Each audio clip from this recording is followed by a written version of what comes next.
Then before that, you should know the basics of C corporation, like who must file, when to file. Because if you don't know that and straight away jump to the return, then there might be a mismatch. There might be something that you may miss, right? So before starting that, I'll just give you a gist, like what all are there. And in today's session, first of all, we'll just simply, it's like an introduction session, and we will cover basic details that we need to have in place and how to record those basic details into a software.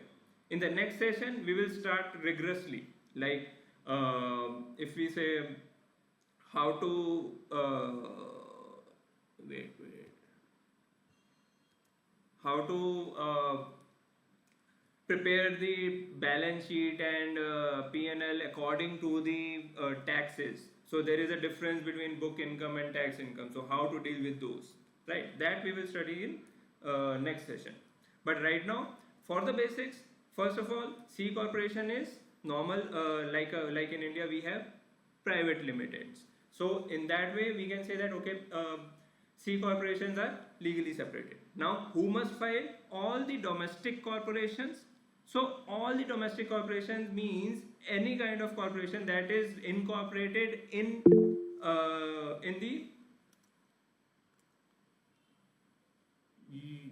US. Could we record the session? Recording will be available. Yeah, recording will be available on LMS. Don't worry about that. So first of all domestic corporation, including if the company is in bankruptcy, corporation in bankruptcy, even then they have to file 1120. Plus, even if there is zero taxes or zero income, then also it is mandatory for them to every year file 1120. So form 1120, once you have incorporated a company, it's your compliance, it's your legal compliance that you have to file form 1120 every year, no matter whatever the situation is. Apart from that, who can file? Those entities who have elected C corporation. So there are two ways to incorporate INC. First, directly incorporate as a INC in from the state division of corporation, or first you may have incorporated it as an association or partnership or a normal single owner sole proprietorship or any LLC. But for tax purposes, you have filed form 8832, in which you have said that you will elect your company, your this kind of entity, to be considered as a C corporation. In that sense, if you have filled form 8832, obviously if your client have filled form 8832, then they have to file form 1120, right? So it can be any kind of entity. If they have filed form 8832, then they have to go for form 1120, else their respective form, whatever the form they used to fill, they can fill those forms, right? Like for LLC, if you have not elected, if you have not filed form 8832 with IRS, so this also is filed with IRS only. If that is not there, then if it is a single domestic member, then form 1040 will go, right? So understand this, there is a difference. So difference is what? First of all, if it is an LLC and we have single member, now if that single owner or single member, so if that single member is domestic person, like domestic means if the person is a US citizen or US resident, in that case he or she will file form 1040.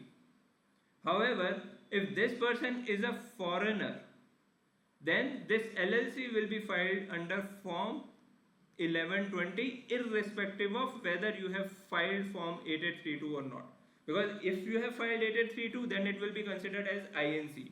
However, if it is considered as single member LLC by a foreign owner, then this company, this kind of structure is known as disregarded entity, foreign owned disregarded entity,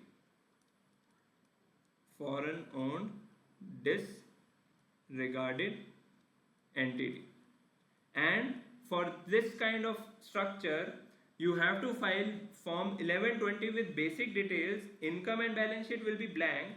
Apart from this, you have to file form 5472 along with 1120 only for, first of all, single member, foreign owned disregarded entity, or if there is any foreign shareholder in INC or C corporation. So even if there is a foreign shareholder of more than 25% shareholding, here also it is more than 25%. So obviously it's single member, so it will be 100% only. But however, if it is a C corp, then also if more than 25% shareholding is with a foreign person, then you have to file form 5472. And this is something important that you should keep in mind every time when you see any person having more than 25% shareholder as a foreigner in a US company. The reason for that is, if you skip this or if you forget to file this, the penalty for not filing 5472 is $25,000. So penalty will be on taxpayer for $25,000. So it's very crucial to check on this, whether they are liable to file form 5472 or not. Okay. Then if there are multiple members, then you may have to file form 1065, which is generally for partnership firms. So you don't have to file form 1120 in that sense, right? So form 1120 will be filed if it is a domestic corporation, if such any other entity has elected to be considered as a domestic corporation, or if it is a single member foreign owned disregarded entity. In that case also form 1120 will also be filed. Apart from that, there might be some foreign corporations. So farming corporation. So farming companies also file form 1120.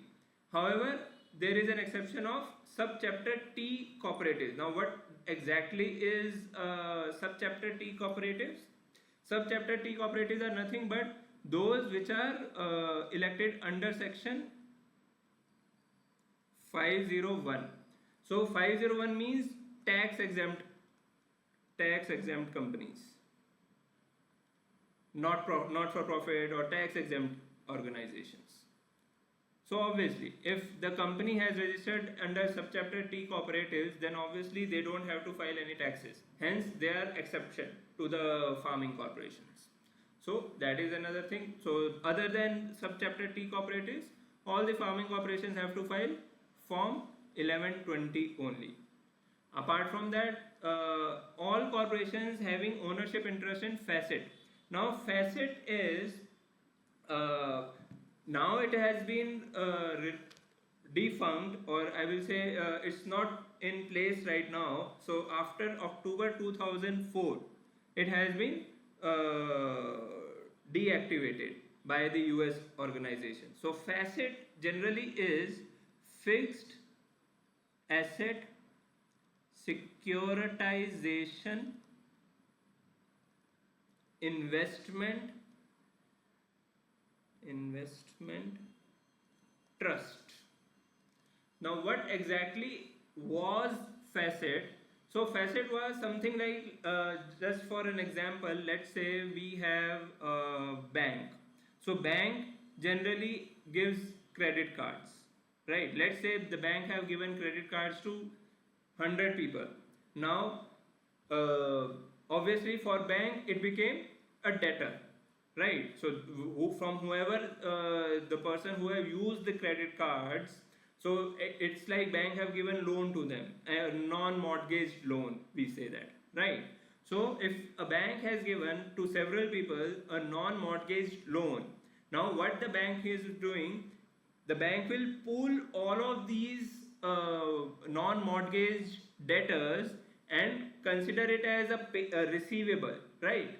Now, taking all those receivable, adding all those receivable, the bank will approach a bigger bank. Now, the bigger bank will, what will they do? They will buy those receivables from smaller bank by paying the normal amount, whatever the what we say, their deal will be, right? Obviously there will be some expenses, some security deposit by the bigger bank that they will keep, right? So it's something like you are selling your debtors, just like factoring we have, right? So now what will happen, now this bigger bank will again take this pool of debtors as the debt security and sell it to the public as an investment security. So there will be public investors who will invest in these for returns. So they, what kind of return they could get? Obviously the interest that these credit card holders will pay to them. So it was very risky. The risk was because what if credit card holder defaults? Who will be taking that loss? So that loss was ultimately taken by the investors, again back to the public, right? Because both the banks are safe. They have taken money from the investors and given to the credit card holders, in short. So after October 2004, the government has seen that okay, there was a burst of bubble, like okay, everything is going crazy, and when there was a recession, so nobody could be able to repay their credit card payments also. So obviously that bubble needs to be burst over that time, and at that level they have stopped this kind of transactions. So these trusts were stopped. If that company which is registered before October 2004 still have such kind of facet investments which they have not taken it back, then they have to report it separately, report the breakdown of income and expense separately, like okay, these are from the facet and these are separate, right? So for that also they need to use 1120 to file them. Obviously such customers for you guys might not be there, almost maybe 1% if at all you will be able to get. But yeah, this is a basic that you should know, that okay, such kind of people might be there. Even if you encounter some, you should know what exactly it is, right? Then foreign owned domestic disregarded entity, we have already discussed. This is this only, like foreign owned disregarded entity, form 1120 and 5472 will go. And then comes qualified opportunity fund. Now what do you mean by qualified opportunity fund? So for qualified opportunity fund, it is like you have, let's say, certain kind of capital gain by selling some property. Now you have an option to defer the tax on those capital gain by investing in qualified opportunity investments or funds. So what is qualified opportunity investment? Qualified opportunity investments are nothing but the investment that the company is making in economic zones, like qualified economic zones, right? Like we have in India, we have special economic zones. So which are mainly for economic development. So if you are investing in those, then you can defer your capital gain until and unless you sell those qualified opportunity fund, or you invest somewhere else outside the qualified opportunity fund. So till then you have to file form 1120. Along with that you have to file form 8996 and 8997. So this kind of client you may get. QOF are not that uncommon, you will say. Few people do that. Even I have some clients who are into QOF, right? So you also may get. So in that sense, you should keep in mind that you have to file form 1120, form 8996 and form 8997, right? So these are the people who must file form 1120. So in this slide, if anybody have any kind of doubt, they can ask, or I can take it further. Yeah, factoring was that facet. Anyone any doubt, or shall I proceed? Can you please explain Form 5472 and penalty? Yeah. So Form 5472 is like in 5472 you have to report the, first of all, who is the reporting corporation. So reporting corporation will be the US company, US LLC that you have reported. So there are 7 parts, 7 or 8 parts of 5472. I'll just show it to you. That will be better. Form 5472